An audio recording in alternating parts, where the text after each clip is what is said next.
Selamat sore, selamat malam, selamat pagi teman-teman yang terkasih dalam Kristus semuanya. Shalom. Selamat berjumpa kembali bersama-sama dengan kami dari PDK Maria Bunda Allah. Senang sekali pada hari ini kita bisa berkumpul kembali untuk bersama-sama belajar. Dan hari ini kita kedatangan satu narasumber, tamu kita yang istimewa dari Washington DC nih, Romodio Aditya Okarem. Selamat datang Romodio, selamat datang kembali. Terima kasih Romo untuk menyediakan waktu bersama-sama dengan kami pada hari ini. Dan topik hari ini akan sangat menarik, yaitu The Art of Letting Go. Seni untuk melepaskan. Uh, temanya aja udah berat banget nih, seni untuk melepaskan. Kita kita mau melepaskan baju, kita mau donate aja susahnya setengah mati gitu ya. Apalagi mau melepaskan suatu yang susah-susah, yang berat-berat gitu loh. Jadi hmm, kita akan belajar banyak, terutama kita melihat dari sisi Romodio yang dari Carmelite ini. Pasti kita akan belajar sesuatu yang bagus sekali pada hari ini. Dan sebelum kita mulai acara kita, seperti biasa saya Liana Atmajaya akan menjadi moderator pada acara hari ini ditemani oleh my partner in Christ, sometimes in crime, Andy Tirta. Tuhan tidak memanggil mereka-mereka yang sempurna, tetapi Tuhan memanggil mereka-mereka yang mau dibentuk. Hidup adalah proses pembentukan diri. Dibentuk artinya kita terus mau belajar tentang iman kita. Kita mau belajar untuk mengenal rencana Tuhan yang besar dalam kehidupan kita. Dan artinya adalah kita mau terus belajar sampai satu hari kita istilahnya sudah tidak ada lagi di dunia ini. Dan umur pasti bertambah, tetapi menjadi dewasa, terutama dalam iman, adalah pilihan. Dan terima kasih teman-teman yang sudah memilih untuk mau datang, hadir, dan mau belajar bersama dengan kami pada hari ini. Dan sebelum kita mulai acara kita, mari kita bersama-sama kita undang kehadiran Roh Kudus. Kita mohon Tuhan untuk hadir di tengah-tengah kita dan memimpin acara kita dari awal hingga akhir nanti. Dan semoga Tuhan yang memimpin kita semua. Mari kita bersama-sama kita satukan hati dalam nama Bapa dan Putra dan Roh Kudus. Amin. Allah Bapa yang Maha Kasih, kami bersyukur dan berterima kasih kepadamu Bapa untuk kesempatan pada hari ini kami boleh datang kembali bersama-sama Bapa untuk belajar tentang iman kami. Terima kasih Bapa. Kalau pada hari ini Bapa, Kau masih boleh berikan kepada kami kesehatan yang baik, masih boleh berikan kepada kami kesempatan Bapa untuk bersama-sama datang belajar. Dan terima kasih untuk kehadiran Romodio Aditya di tengah-tengah kami. Romo yang bersedia untuk menjadi narasumber pada hari ini. Dan Bapak, kami percaya bukan sesuatu hal yang kebetulan kami mau belajar bersama the art of letting go, seni untuk melepaskan. Bapak tidak mudah untuk kami untuk bisa melepaskan diri kami dari ikatan-ikatan yang ada dalam kehidupan kami, terutama ikatan-ikatan kami dengan dunia, keterikatan kami dengan hal-hal yang kelihatan maupun hal-hal yang tidak kelihatan, yang terkadang mengganggu hubungan kami Bapa dengan Engkau, karena kami terlalu terikat dengan barang-barang atau hal-hal tersebut, sehingga kami lupa dengan Engkau. Tempat satu-satunya kami harus melekatkan diri. Dan Bapa, biarlah Roh Kudus pimpin dan bimbing acara kami dari awal hingga akhir. Biarlah Kau urapi Romodio dengan kuat kuasa Roh Kudus-Mu. Biarlah apapun yang Romo boleh sharingkan pada hari ini berasal daripadamu dan boleh mengajarkan kepada kami untuk belajar, untuk boleh melepaskan diri kami dari ikatan-ikatan yang tidak semestinya menempel dan melekat pada kami. Dan biarlah kami boleh hanya menempel dan melekat pada Engkau dan pada firman-Mu semata. Bapa, beracaralah dan kami persembahkan Bapa acara kami ke dalam tangan kasih-Mu dengan perantaran Yesus Kristus, Putramu yang tunggal, Tuhan dan pengantara kami. Amin. Dalam Bapa dan Putra dan Roh Kudus. Amin. Romo, silakan di-unmute, Mo. Terima kasih. Baik. Ya. Romo, kenapa Romo pilih topik ini, Romo? Kalau boleh cerita sedikit. Karena apa ya? Karena kita sedang bulan Rosario kan. Rosario pasti berbicara tentang Maria. Nah, saya pikir mungkin baik kalau belajar dari Maria dan nanti juga dengan Santo Yosef. Akhirnya dengan keluarga kudus nanti berkaitan dengan seni melepaskan diri. Karena setelah saya renung-renungkan ternyata kalau ngomong tentang keluarga kudus tidak kita harus belajar tentang melepaskan diri. Karena hidup mereka penuh dengan melepaskan diri dan memberikan semuanya kepada Allah gitu. Dan saya pikir hidup kita juga entah dipaksa oleh Tuhan atau kita bisa memilih, ada saatnya kita harus melepaskan diri gitu. Baik, Romo. Silakan diteruskan, Romo.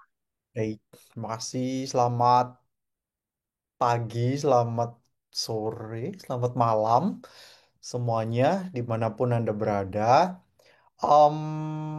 Hari ini saya ajak kita untuk bersumber dari kitab suci ya, supaya tidak hanya saya mengada-ada begitu, tetapi bersumber dari kitab suci. Kalau slide saya sudah kelihatan, bisa tolong acungkan jempolnya supaya saya tahu sudah. Bisa, Romo. Oke, terima kasih. Nah, saya mau ajak kita merenungkan dari Injil Lukas bab 2, 46, lalu dilanjutkan 48 sampai 50. Singkat tidak begitu panjang. Ini mengenai karena kita lihat masih di Lukas bab 2, berarti masih di Yesus muda, Yesus kecil lah ya, karena masih di bab-bab awal begitu. Ini teks yang akan kita pakai bersama. Sebelumnya mari kita siapkan hati untuk membaca dan merenungkan firman Tuhan.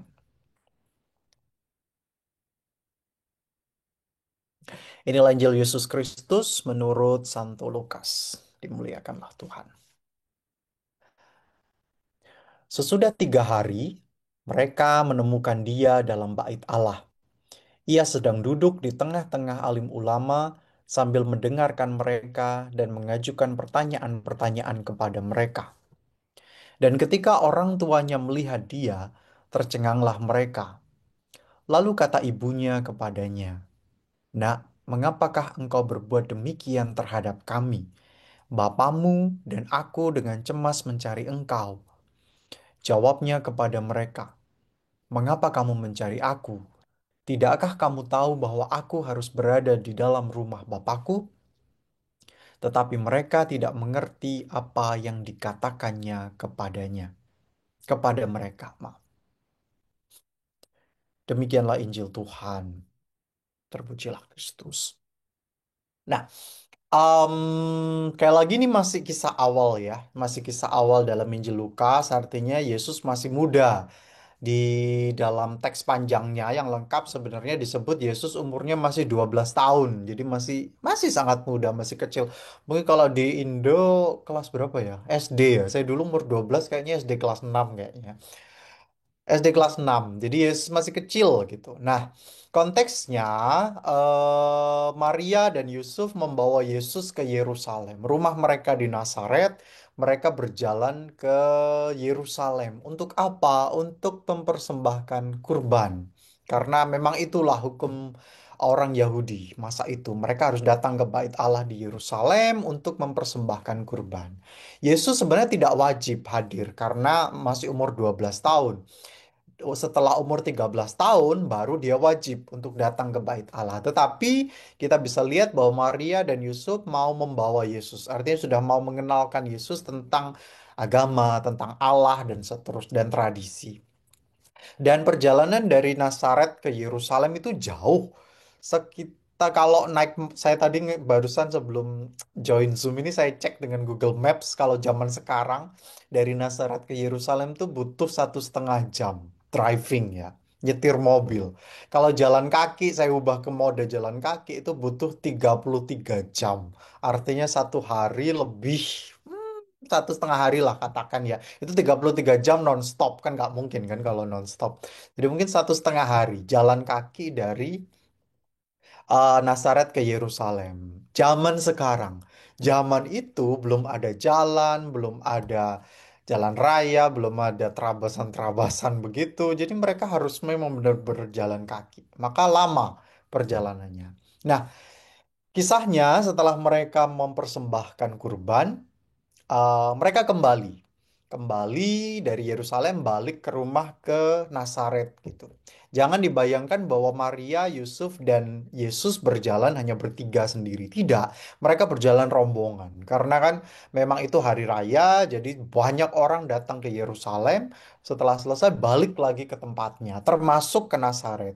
Jadi bayangkan orang-orang Nazaret pergi bersama-sama, pulang juga bersama-sama. Termasuk juga Yesus dengan sanak saudaranya, dengan teman-teman dan seterusnya. Maka bisa dimengerti, mungkin orang mikir kok Maria dan Yusuf nggak ngecek dulu Yesus ada atau enggak. Karena ada banyak rombongan. Dan mungkin ya Maria dan Yusuf berpikir bahwa Yesus ada dalam rombongan, bermain-main dengan temennya gitu kan. Anak kecil kalau diajak jalan dengan orang tuanya kan, dan ada teman-temannya pasti repot dengan temennya, nggak mungkin dengan orang tuanya kan. Jadi mungkin seperti itu. Nah, setelah perjalanan 1 hari, 2 hari begitu, baru mereka sadar bahwa Yesus tidak ada di dalam rombongan. Yesus tidak ada di dalam kelompok itu. Saya membayangkan Maria tanya ke Yusuf, terus Yusuf ngomong, loh saya nggak tahu, nggak ada gitu. Dicari-cari dalam kelompok, dalam rombongan nggak ada gitu. Nah, apa yang mereka lakukan? Mereka kembali ke Yerusalem, balik lagi ke Yerusalem karena Yesus nggak ada nih di rombongan gitu. Nah, sudah itu baru kita masuk ke ayat 46 itu. Sesudah 3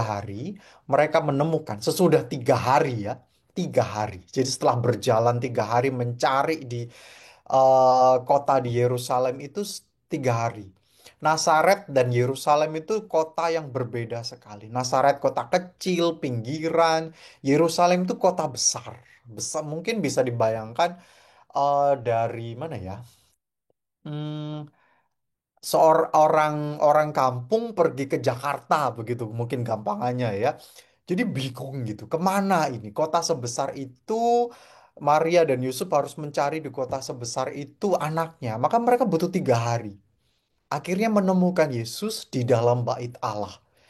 Dan dikatakan ia sedang duduk di tengah-tengah alim ulama, mendengarkan. Jadi Yesus tidak mengajar ya. Yesus mendengarkan.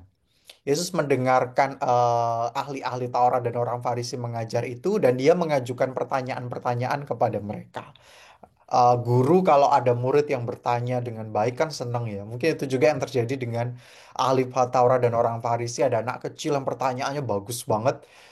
Mereka senang gitu. Makanya Yesus bisa bertahan berhari-hari di situ, gitu.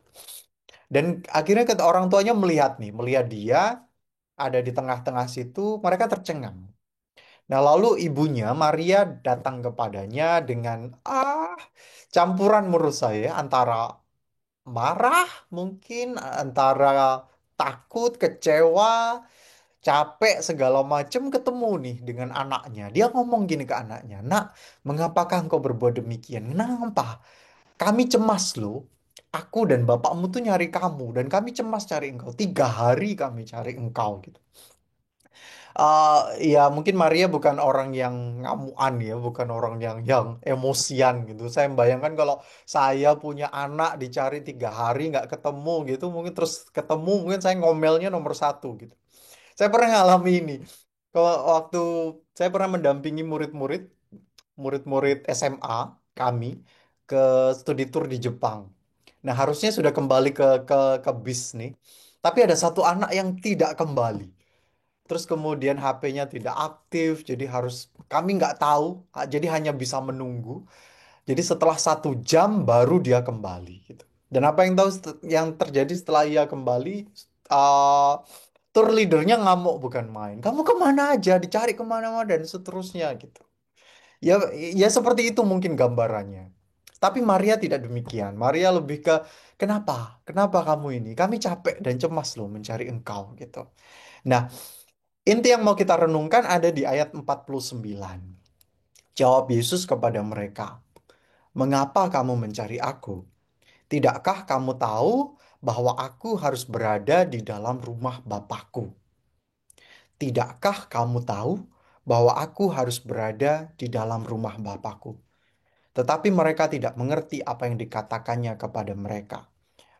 Kalau dalam teks lain disebut bahwa Maria merenungkan semuanya itu, menyimpan semuanya itu dalam hati dan merenungkannya gitu. Nah, banyak orang berpikir bahwa Yesus rude nih. Yesus menjawab tidak sopan nih kepada orang tuanya gitu. Padahal bukan itu yang dimaksud. Kita mau melihat dari sisi Yosef dan Maria ya. Ketika mereka mendengar ini, eh, bisa dibayangkan bahwa mungkin mereka merenung dan mungkin mereka sadar bahwa iya, ternyata Yesus itu bukan milik saya. Yesus itu tidak kembali ke saya. Yesus itu pada akhirnya adalah milik Bapa, Bapa di surga. Mungkin Yosef berpikir bahwa iya, Yesus bukan lagi milik saya, Bapanya yang di bumi, tapi dia adalah milik Bapanya yang di surga. Gitu. Begitu juga Maria bahwa iya, Yesus bukan lagi milik saya yang di bumi, ibunya, tapi dia milik Bapanya yang di surga. Gitu. Dan mereka belajar menempatkan dirinya di tempat kedua setelah Allah gitu. Termasuk juga pengaruh mereka terhadap Yesus ada di tempat kedua setelah pengaruh Allah kepada Yesus gitu. Nah, ini yang saya maksud dengan seni melepaskan diri.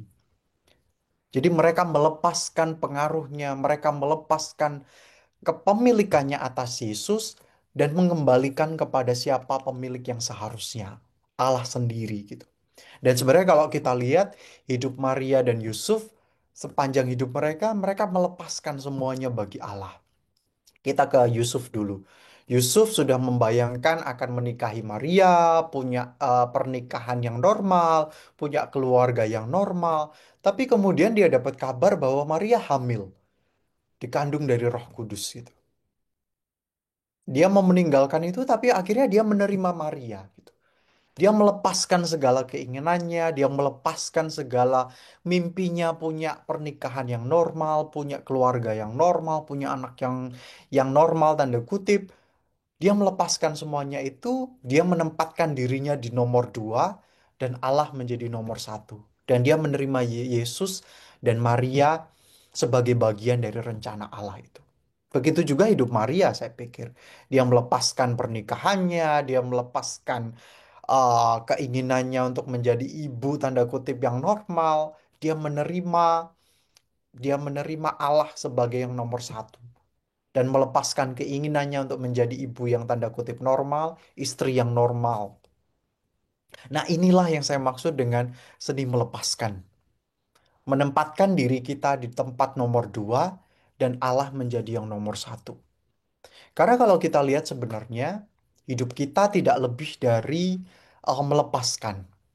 Melepaskan apapun atau siapapun, baik itu manusia, baik itu kepemilikan, baik itu eh, luka, dendam, posisi, jabatan, apapun itu gitu.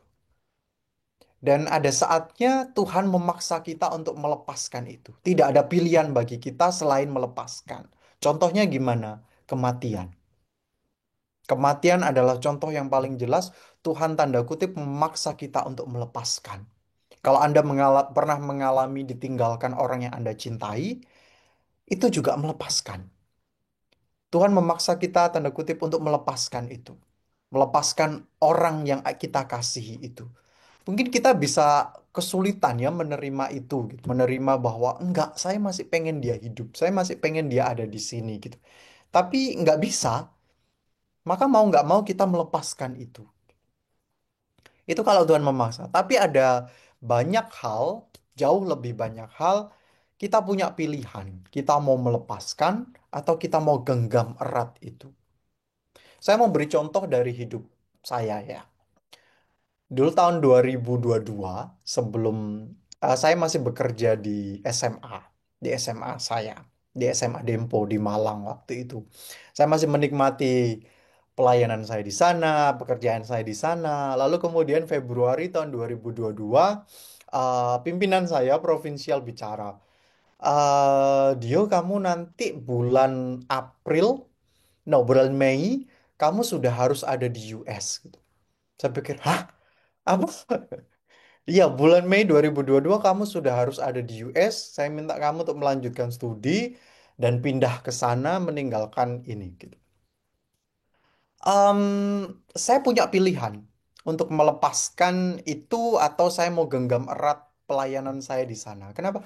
Saya mencintai orang-orang di sana. Saya mencintai pelayanan saya. Saya dekat dengan anak-anak. Saya dekat dengan orang-orang di sana. Saya nyaman ada di pelayanan itu. Gitu. Tapi kemudian setelah saya pikir-pikir, saya ngobrol dengan kakak saya, dengan adik saya, dengan keluarga saya, dalam doa, kemudian saya pikir, toh akhirnya hidup saya bukan milik saya, hidup saya milik Tuhan. Maka saya tempatkan Tuhan menjadi nomor satu, saya nomor dua. Akhirnya saya jawab iya. Saya memilih melepaskan zona nyaman saya, pelayanan saya di SMA yang nyaman itu, lalu menuju ke ketidakpastian saya di US dengan keterbatasan bahasa, dengan ketidaktahuan ada apa di sana, ketidaktahuan komunitas bagaimana, kampus saya seperti apa. Saya lepaskan kenyamanan saya pergi berangkat itu. Tidak mudah, sama sekali tidak mudah, dan saya mengalami kehilangan kenyamanan itu harus memulai semuanya dari awal. Tapi saya memilih itu. Dan Anda tahu, ketika kita memilih untuk melepaskan, di saat yang sama kita memberi ruang kepada Tuhan untuk berkarya lebih besar di dalam hidup kita. Ketika kita memilih untuk melepaskan kenyamanan kita dan mengatakan ya terhadap kehendak Tuhan, Tuhan bisa berkarya lebih besar. Bukan kita yang berkarya, tapi Tuhan yang berkarya. Tidak mudah. Di awal-awal saya akui 3 bulan saya stres di sini. Di kelas itu ketika pelajaran profesor mengajar, saya seperti mendengarkan. Tapi pikiran saya itu kemana-mana. Saya mikir, saya ngapain di sini ya? Saya ngapain dengar orang ngoceh dalam bahasa Inggris itu ngapain gitu. Selama 3 bulan saya berpikir begitu. Tapi kemudian Tuhan berkarya. Tuhan berkarya dan akhirnya berjalan sampai sekarang 2025. Jadi ketika kita mengatakan ya terhadap kehendak Tuhan, kita melepaskan kenyamanan kita melepaskan instead of menggenggam kenyamanan kita, menggenggam apa yang kita miliki, apa yang pengen kita genggam erat-erat, kita lepaskan itu dan membiarkan Tuhan berkarya. Kita memberi ruang kepada Tuhan untuk berkarya. Dan di saat yang sama kita sadar, iya, saya nggak bisa tanpa Tuhan. Gitu. Dan kita menyadari bahwa Tuhan itu maha kuasa. Tuhan itu bisa melakukan apapun di dalam hidup kita. Gitu. Dan memang tidak selalu clear semuanya biru, tetapi ada ruang abu-abu. Tapi justru disitulah iman. Saat kita melepaskan, ada ketidakpastian, ada keraguan, ada kesulitan, tapi kita bekerja bersama Tuhan. Mungkin saya mau menutup ini, daripada saya ngomong panjang, saya mau menutup ini dengan satu satu kisah. Ada seorang, mungkin Anda pernah dengar, ada seorang suami dan bapak bernama Horatio Spafford.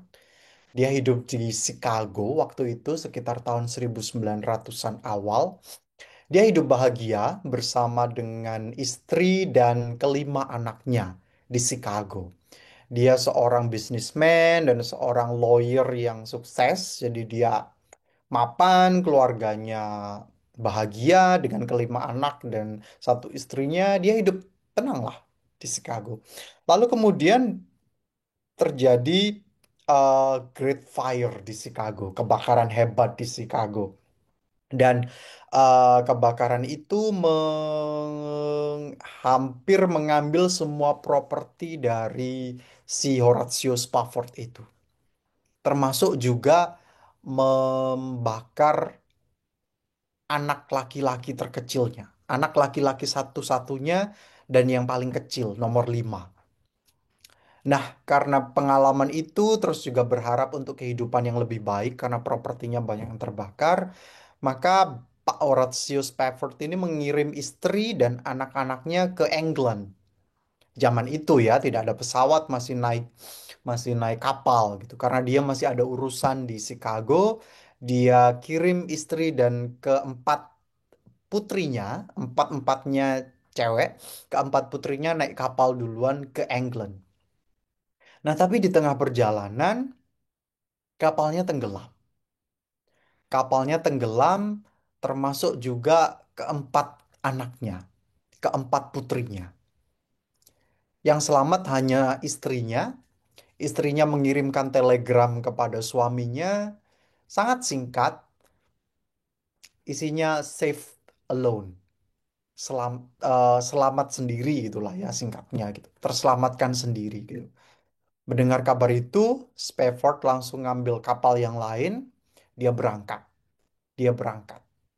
Nah, di spot di mana kapal itu tenggelam bersama dengan keempat anaknya, di tengah keheningan malam, di tengah kegelapan malam, di tengah kegelapan hidupnya dan perjuangan hidupnya yang tidak main-main. Dia kehilangan kelima anaknya, kehilangan propertinya dalam waktu yang tidak lama gitu.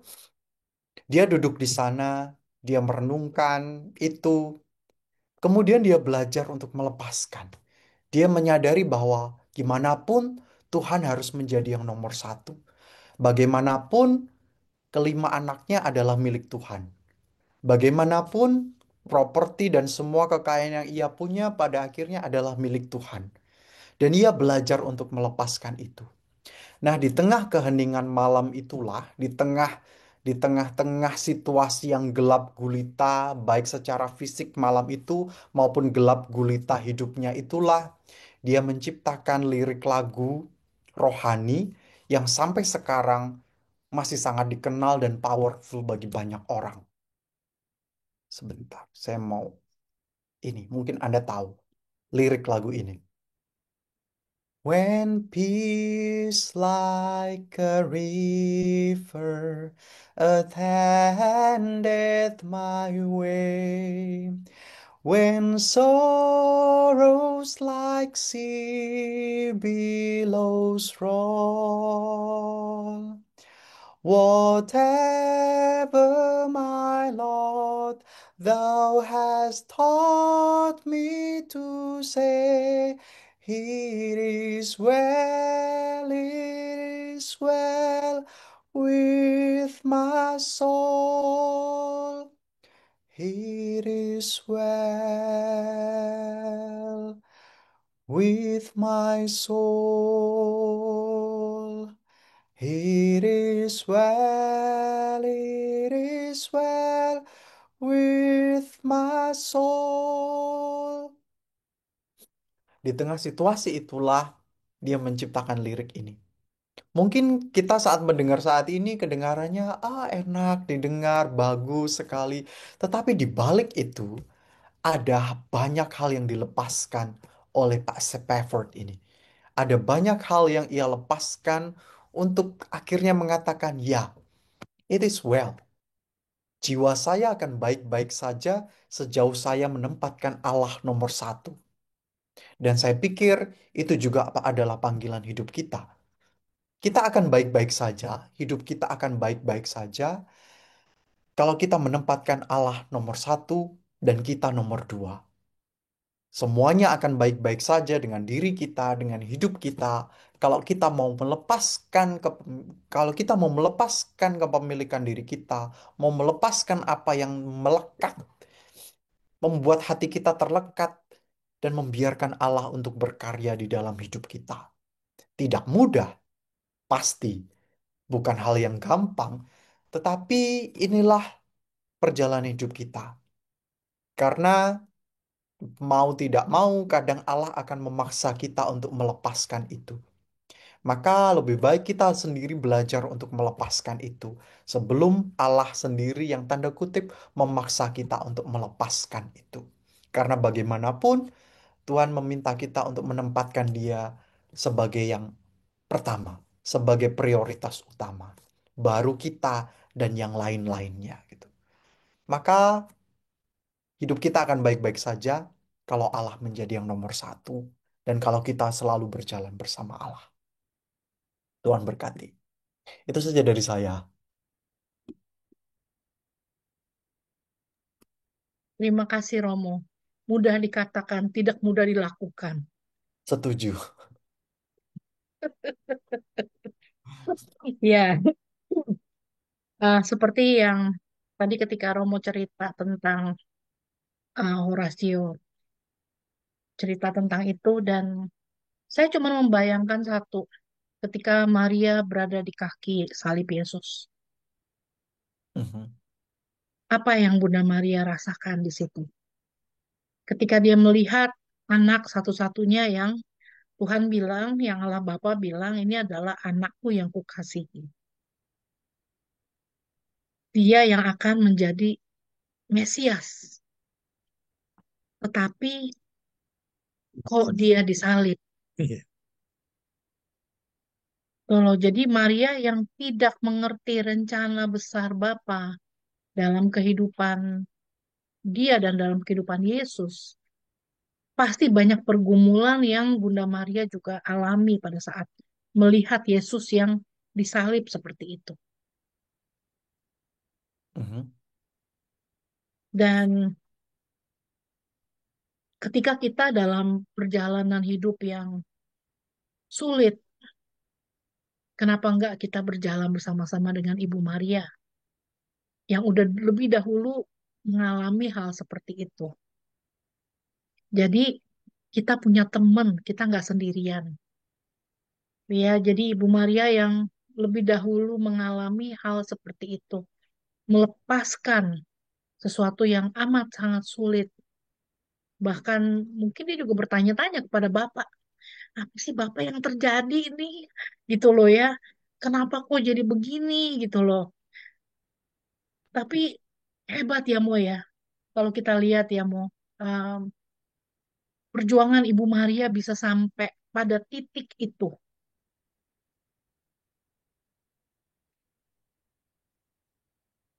Gitu loh. Jadi titik itu yang sulit untuk kita. Sulit untuk kita bisa mengerti.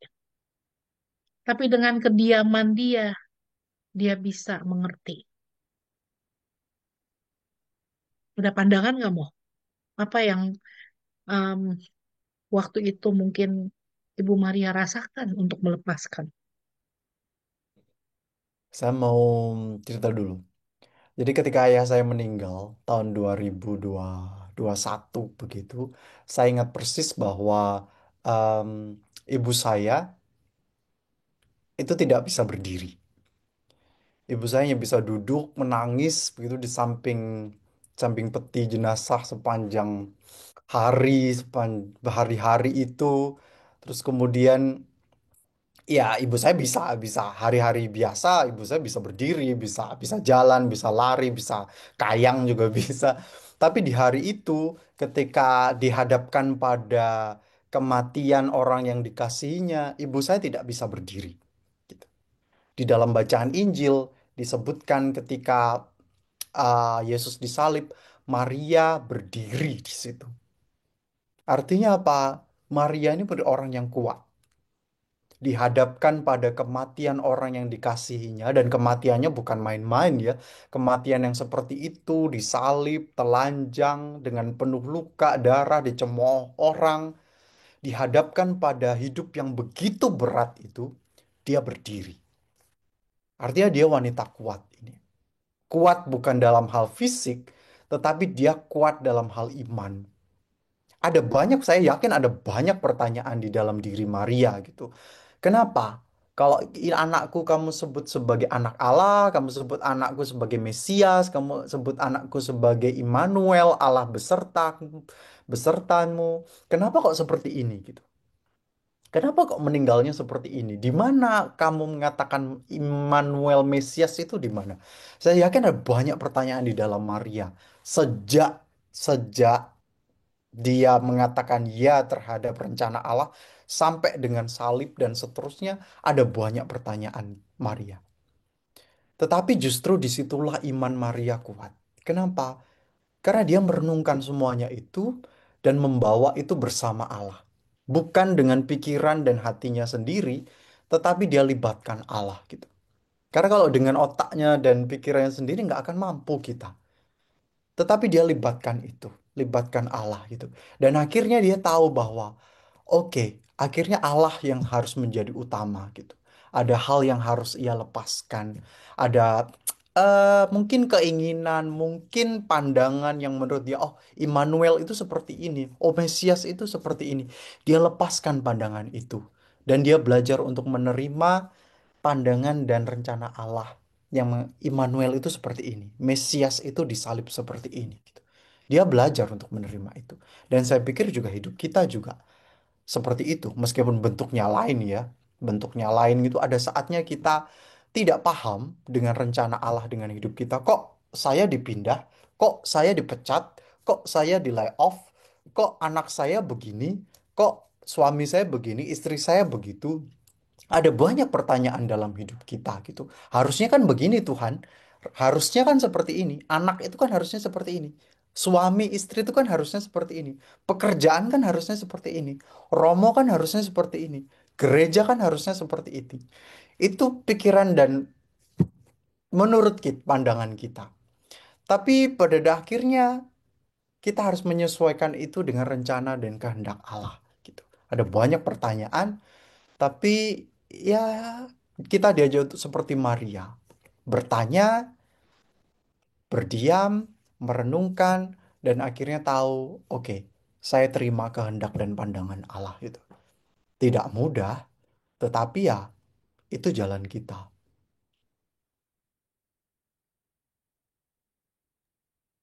Itu amat sangat tidak mudah. Betul. Hmm. Tapi saya percaya kalau Tuhan nggak pernah meninggalkan kita seorang diri. Mhm. Kalau rahmatnya pasti cukup untuk kita. Kalau kita pernah merasa ditinggalkan seorang diri, kita pernah merasa kita kehilangan, kita pernah merasa kita harus melepaskan. Bagi teman-teman yang udah pernah kehilangan anggota keluarga, orang tua, atau mungkin anak, atau mungkin pasangan, atau mungkin yang lain, pasti pernah mengalami bagaimana kita melepaskan untuk let go orang-orang yang kita cintai tersebut.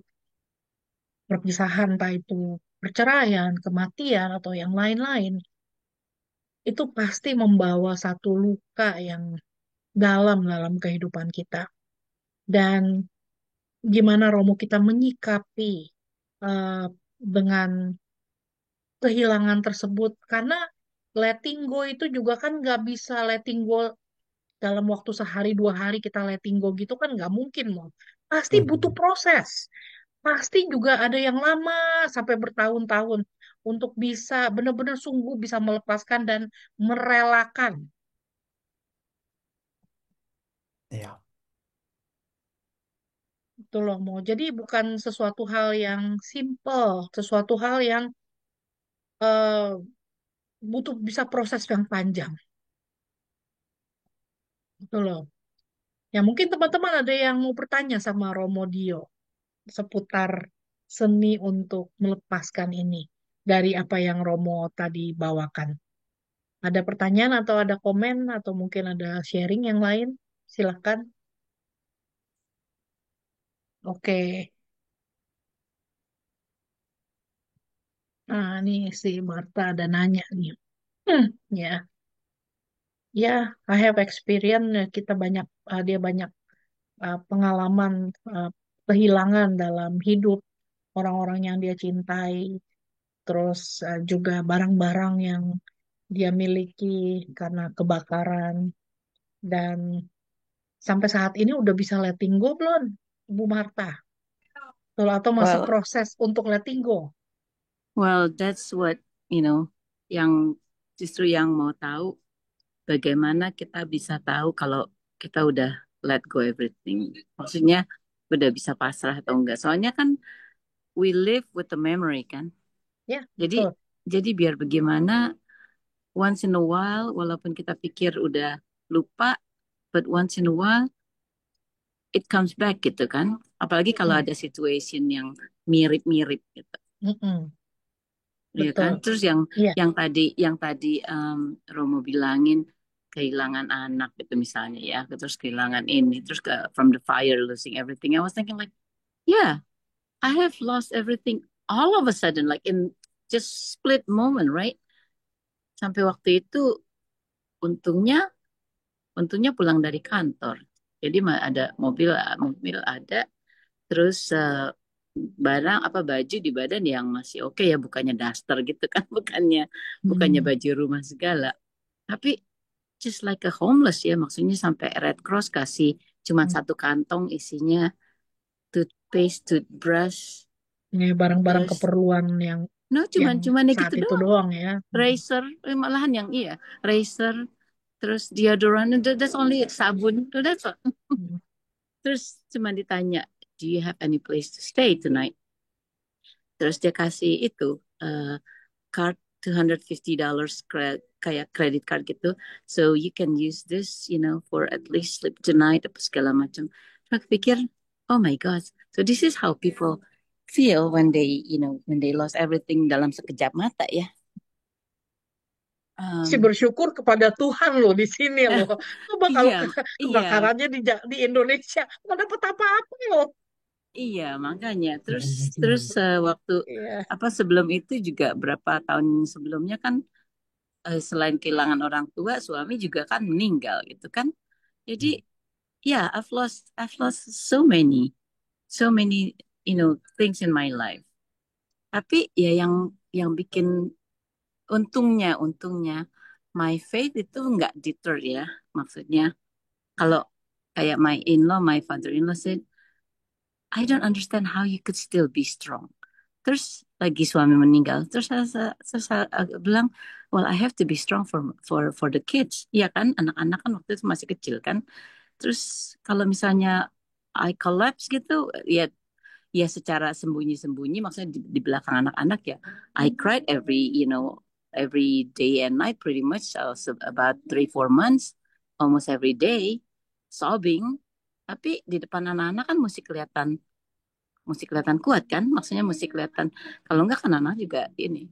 Nah itu waktu kehilangan suami. Waktu orang tua ya sama juga. Kan kita kan waktu orang tua kan kita lumayan udah dewasa ya, jadi istilahnya udah oke lah gitu. Tahu bahwa bahwa maksudnya one of this day we will lose our parents. Mereka lebih tua kan istilahnya. Tapi I think one of the thing that I learned, kayak Romo bilang, um, waktu itu juga terus I let go, move dari move from California to Florida. Saat itu juga I felt like God has led me to that. Ngerti nggak? Jadi kehilangan itu semua, terus I kept praying and praying, and then so yeah, akhirnya aku berasa kalau Tuhan itu mungkin maunya aku pindah ke Florida gitu loh. Nah, from California. Sampai my daughter juga tanya, maksudnya anak-anak nanya gitu, tapi my daughter bilang, Mom, are you sure? Dia bilang gitu. So you're going to uproot your life? Ya, memang benar kan, nggak pernah keluar dari California istilahnya selama-lama ini. Tapi Terus ya, Bu Marta, udah mhm. ada damai nggak dengan apa yang terjadi sekarang? uh, yeah, you know, I felt at peace the moment I moved Oke, to Florida. good. Waktu itu, tapi yang masih ada, terus terang yang masih ada, waktu itu udah masih lama gitu ya. Sakit hatinya tuh, I felt like sakit hatinya tuh sama my roommate. Karena iya kan, maksudnya waktu kejadian itu kan she was the one who caused the fire, ngerti? Sedangkan sedangkan itu semua rumah tuh isinya barang-barang saya gitu kan. I was at work, I didn't even know what happened. Terus so dia cuman ya rent a room istilahnya. Terus saya sakit hatinya sama itu lama sih, memang itu lama sih. Tapi little by little I try to you know, make peace with myself, kind of like inside my head, I just try to try to forgive her. Soalnya apa? Selain kayak gitu, terus orang-orang tuh mikirnya gimana sih? Seolah-olah I was, I don't know. There's some kind of issue yang aku juga nggak ngerti waktu itu. Ya, Hmm. yang paling penting adalah Ketika kita udah bisa berdamai dengan situasi, berdamai dengan keadaan, dan move on. Tuh ya, karena ketika kita nggak bisa berdamai dengan situasi, nggak bisa move on, dan kita tuh stuck in that dot, nggak moving. Dan ketika kita stuck in that dot, dan itu yang masalah, Romo. Kalau kita get stuck on that dot, gitu loh. Apa yang kita mesti lakukan ketika kita stuck di that dot, nggak bisa bergerak. Mungkin nggak mungkin lupa lah ya. Sama siapapun juga nggak mungkin lupa. Itu nggak bahkan lupa, itu satu peristiwa besar. Ya, Hmm. tapi kalau mungkin forgive, people might forgive already. Tapi forget, never forget. Ya. Itu satu masalah besar. Ya, teringat ya pasti teringat lah. Normal pasti teringat kok. Ya Mm. kan? Ya, masalahnya dengan manusia adalah yang tadi saya bilang, ketika kita stuck in that dot, ketika kita nggak bisa move on, nggak bisa melepaskan, nggak bisa memaafkan, nggak bisa menerima keadaan. Hal-hal seperti itu yang sebenarnya yang membuat hidup kita jadi sengsara. Karena kenapa? Kita yang nggak bisa melepaskan. Nah, Romo ada saran nggak, Romo? Gimana caranya untuk kita bisa melepaskan itu, Romo? Em, saya pikir terima kasih Bung Marta. Tadi sharingnya bagus sekali. Saya pikir contoh jelas proses melepaskan itu butuh waktu gitu ya. Dan letting go itu bukan berarti bahwa mengubur rapat-rapat, terus mengunci, terus kita tidak ada ingat sama sekali dengan itu. Beda ya. Bagi saya itu bukan letting go, itu mengubur dan melupakan. Tapi kita masih bisa ingat, kita masih punya memori dengan kejadian itu, dengan orang-orang yang kita kasih yang sudah meninggal gitu. Tapi kita ketika menceritakan kejadian itu, kita menceritakan orang-orang yang sudah tidak ada itu, um, tidak ada dendam, tidak ada luka, tidak ada rasa marah di dalam diri kita gitu loh terhadap diri sendiri, terhadap orang lain ataupun kepada Tuhan gitu. Jadi kita bisa ya bercerita sebatas memori saja. Saya pikir apa yang dari Bu Marta menceritakan itu, Bu Merta udah jadi contoh yang baik deh bagaimana letting go itu sendiri gitu. Bagaimana dia bisa bercerita dengan itu tanpa melupakan ya, tapi bisa bercerita itu dan akhirnya kemudian melihat bahwa iya, ini bagian dari rencana Tuhan gitu. Saya pikir itu udah proses melepaskan diri yang bagus begitu. Nah, kalau apa namanya, memang yang sulit adalah ketika bukan kita yang menjadi penyebab dari luka, dari kejadian, dari kehilangan itu, tetapi orang lain yang menjadi penyebabnya. Itu menjadi lebih berat proses proses letting go-nya. Karena ya apa ya, ada luka, ada kemarahan, ada dendam, ada pikiran bahwa kalau nggak gara-gara kamu ini nggak akan terjadi gitu. Itu menjadi lebih lebih lebih sulit. Tapi akhirnya semua butuh proses gitu. Mungkin saya menjawabnya dengan sharing ya. Em, ada satu anak baik, dia punya pekerjaan baik, cuman dia merasa ada masalah dengan orang tuanya, dengan ibunya terutama.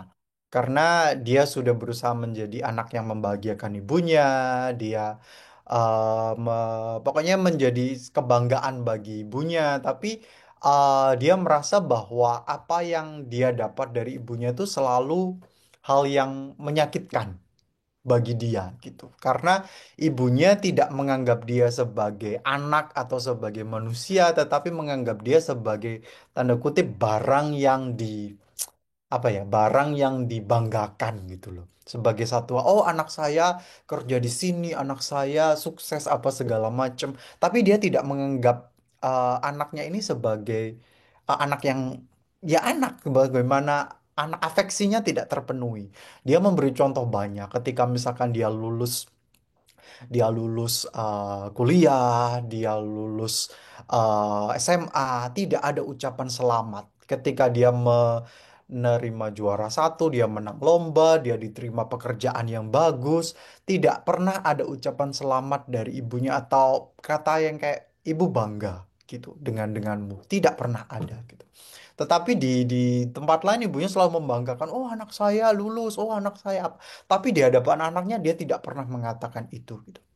Dan juga anak ini berusaha untuk membahagiakan ibunya dengan mengajak liburan gitu ya, ngajak liburan di satu tempat yang waktu itu masih karena dia masih awal-awal kerja, jadi dia bawa ke tempat yang biasa-biasa aja gitu. Ibunya dengan komentar bahwa lebih enak di rumah. Komentar gitu. Anaknya cerita bahwa itu menyakitkan bagi saya. Ibu saya tidak ngomong terima kasih, tidak menunjukkan keceriaan, tapi ngomong bahwa lebih enak di rumah. Gitu. Nah, kemudian dia merasa bahwa oke, saya mau membuat ibu saya lebih bangga lagi. Setelah kerjanya makin mapan, dia dibawa ibunya ke liburan ke tempat yang jauh lebih bagus, jauh lebih mahal gitu. Anda pikir apakah ibunya akan berterima kasih dan bersyukur terhadap apa yang dilakukan anaknya? Apa yang ibu ini bilang? Ibunya bilang, enak tempat yang dulu, tempat yang dulu yang pertama yang murah itu yang waktu itu dia bilang lebih enak di rumah gitu. Jadi tidak pernah ada apresiasi, tidak pernah ada afeksi, maka anak ini sangat terluka terhadap ibunya gitu. Dan akhirnya apa yang ia lakukan? Dia merasa bahwa aku mau melindungi diriku. Saya mau melindungi diri saya tidak bisa hidup selalu terluka gini. Saya tidak membenci ibu saya, tapi saya selalu terluka dengan ibu saya. Akhirnya dia tidak mengontak lagi ibunya, dia tidak lagi berhubungan dengan ibunya. Dia katakan bahwa dia mengirimkan surat panjang kepada ibunya bahwa saya begini, kalau ibu memang mau bicara, saya sangat terbuka, saya mau untuk membicarakan semuanya ini. Tapi ibunya mengatakan, oh saya nggak masalah gitu. Kalau anak itu yang butuh orang tua nggak butuh anak. Orang tua nggak butuh anak gitu. Dan akhirnya dia benar-benar tidak menghubungi orang tuanya, ibunya lama gitu. Karena dia merasa bahwa oke, saya tidak membenci ibu saya, tapi saya mau melindungi diri saya dan saya mau melepaskan ibu saya. Jadi jangan dipikir bahwa hanya ada anak durhaka ya, ibu durhaka itu juga ada gitu. Jadi dia sangat terluka dengan itu, maka dia lepaskan itu. Tidak gampang prosesnya karena ini disebabkan oleh orang lain gitu. Ketika dia mengingat kejadian itu, mengingat ibunya, masih ada luka kadang. Masih ada proses panjang.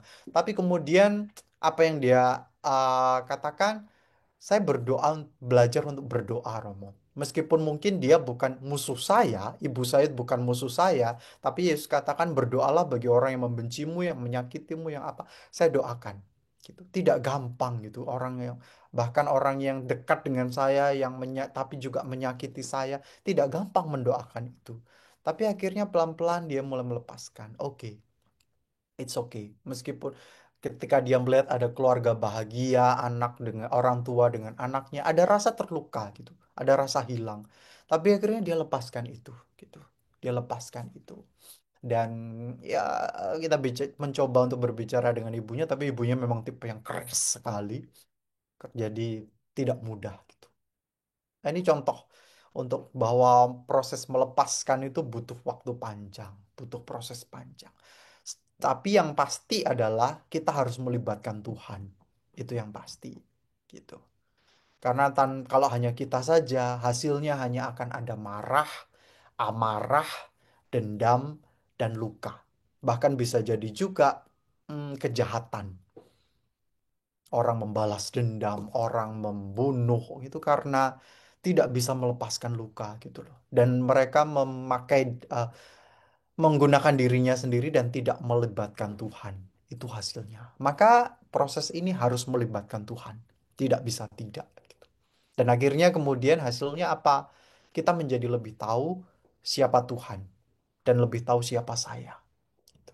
Bahwa oke, saya butuh Tuhan gitu. Dan hidup saya selalu ada dalam rencana Tuhan. Gitu. Itu. Baik Romo, dari tadi yang Romo cerita, ternyata begitu banyak kejadian, terutama kejahatan yang ada di dunia ini, itu karena kita tidak bisa melepaskan pembunuhan, kejahatan dan yang lain-lain. Itu banyak dari kejahatan itu terjadi karena yaitu nggak bisa let go, mau jadi marah, benci, terlalu kesel, jadi akibatnya jadi melenceng ke yang lain dan buntutnya jadi panjang. Tapi Mhm. ya kita harus banyak berdoa sih.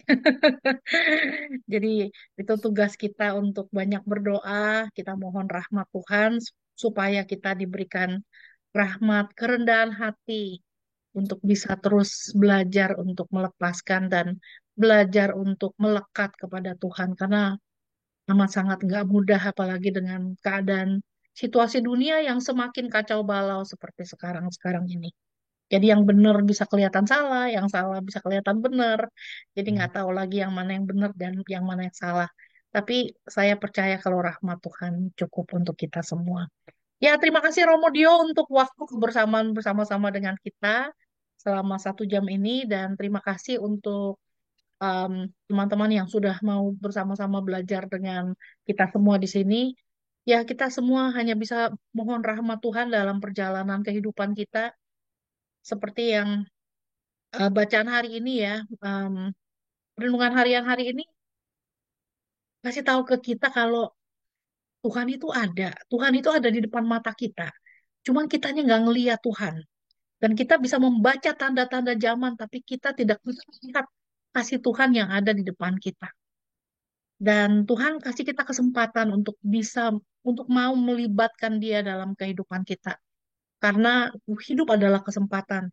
Kita nggak pernah tahu kapan, di mana, dan bagaimana satu hari kita akan kembali kepada Dia.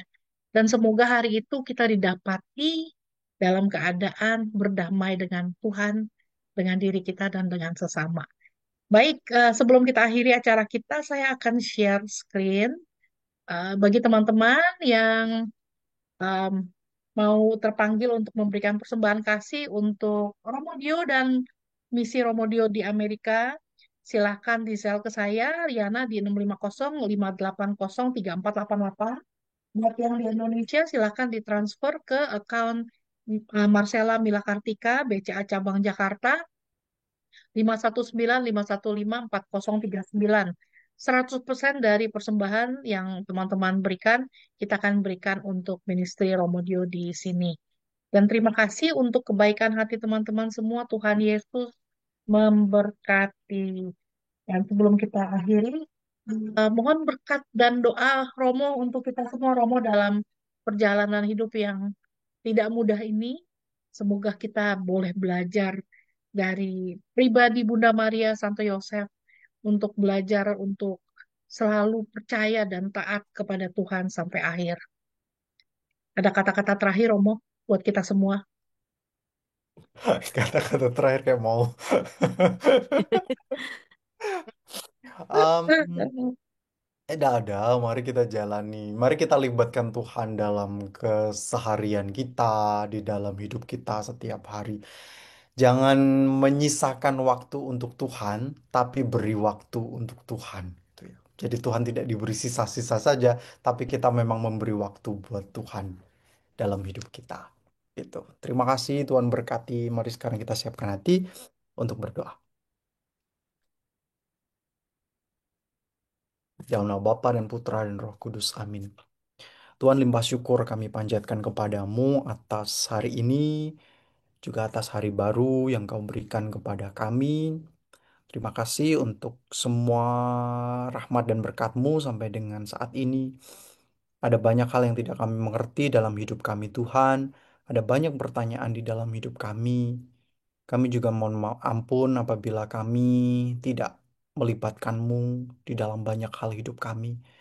Maka sertai kami untuk hari-hari ke depan. Ajari kami untuk memberi ruang kepadamu dalam hati kami, dalam hidup kami, sehingga kami tidak pernah berjalan sendiri, tetapi selalu berjalan bersamamu. Karena itulah yang memang kau harapkan dalam hidup kami. Akhirnya Tuhan, hadirlah senantiasa di tengah hidup kami. Jangan pernah tinggalkan kami dan sertai kami di dalam jatuh bangun, di dalam bahagia, tangis, di dalam sukacita dan air mata dalam kehidupan kami.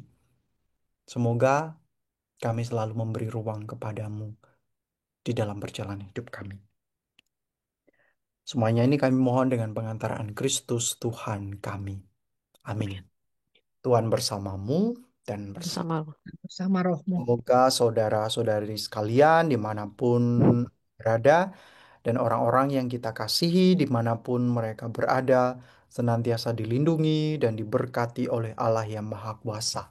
Dalam nama Bapa dan Putra dan Roh Kudus. Amin. Amin. Amin. Ya, terima kasih banyak Romodio untuk pengajarannya hari ini. Semoga kita terus belajar untuk menjadi orang-orang yang lebih baik ya, untuk menjadi orang-orang yang berani untuk melepaskan, berani untuk let go, dan berjalan bersama-sama dengan Tuhan dalam prosesnya. Thank you semuanya teman-teman. Have a blessed weekend. Ya, Thank you, Ri. sampai Romo, kita kasih berjumpa Ria. Kasih, bertemu Romo. kembali nanti Ketemu bulan lagi, depan. Romo ya. Thank you Romo, semuanya. thank you Terima Diana. kasih Romo Selamat Dio. berakhir Sampai ketemu pekan. di Makasih, Romo. kayaknya Desember ya, Mo. Terima kasih Thank Romo. you. Oke, Malam. God bless. Bye. Oke, bye. Bye. Bye.